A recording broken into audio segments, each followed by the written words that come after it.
গত মে মাসের সীমান্ত সংঘাতের রেশ না কাটতেই ঘটে গেল এমন এক ঘটনা যা ভারতের কূটনৈতিক পরিমণ্ডলে সত্যি বিস্ময় ছড়িয়েছে। প্রেসিডেন্ট ডোনাল্ড ট্রাম্প হোয়াইট হাউসে মধ্যাহ্নভোজে আমন্ত্রণ জানালেন পাকিস্তানের সেনা প্রধান আসিম মুনিরকে, তাও আবার একেবারে একা।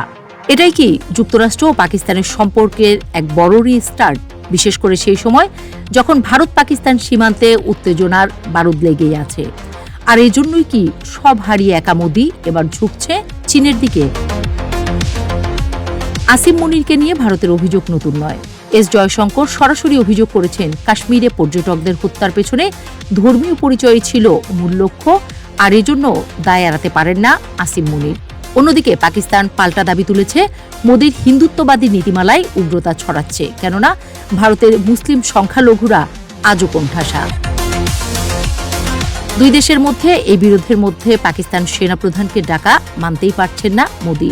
একসময় হাউডি মোদি দিয়ে যে সম্পর্ক বিশ্বমঞ্চে আলোড়ন তুলেছিল, আজ সেটা প্রায় জমে বরফ। ট্রাম্প প্রশাসন ভারতের পণ্যের উপর 26% পর্যন্ত শুল্ক আরোপ করেছে, যদিও তা 1 আগস্ট পর্যন্ত স্থগিত। কিন্তু আলোচনাও চলছে দাড়ি কমা মেপে।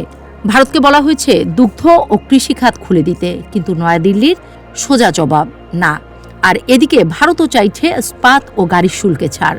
সমঝোতার কোনো আশাই দেখা যাচ্ছে না। ভারতের রপ্তানিকারক সংগঠন বলছে শুল্ক কার্যকর হলে রত্নপাথর, অলংকার, গার্মেন্টস এই খাতগুলো ধসে পড়বে। অথচ ট্রাম্পের বাণিজ্য মন্ত্রী স্পষ্ট বলেছেন 1 আগস্টের পর কোনো বাড়তি সময় দেয়া হবে কিনা সেটা নির্ভর করছে প্রেসিডেন্টের মর্জির উপর।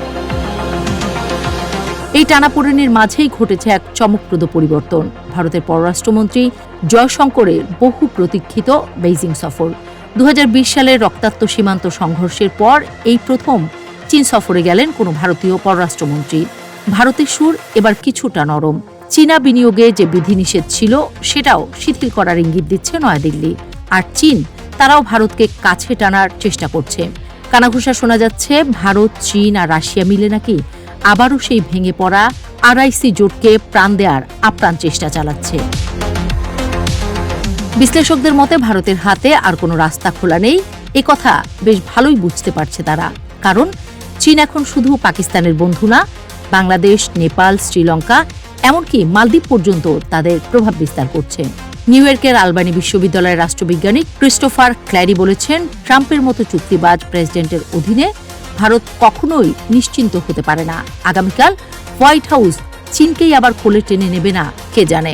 আর তাই নয়াদিল্লির নতুন কৌশল চীনের সঙ্গে সরাসরি ঝামেলায় না গিয়ে প্রতিবেশী দেশগুলোতে নিজের প্রভাব বাড়ানো।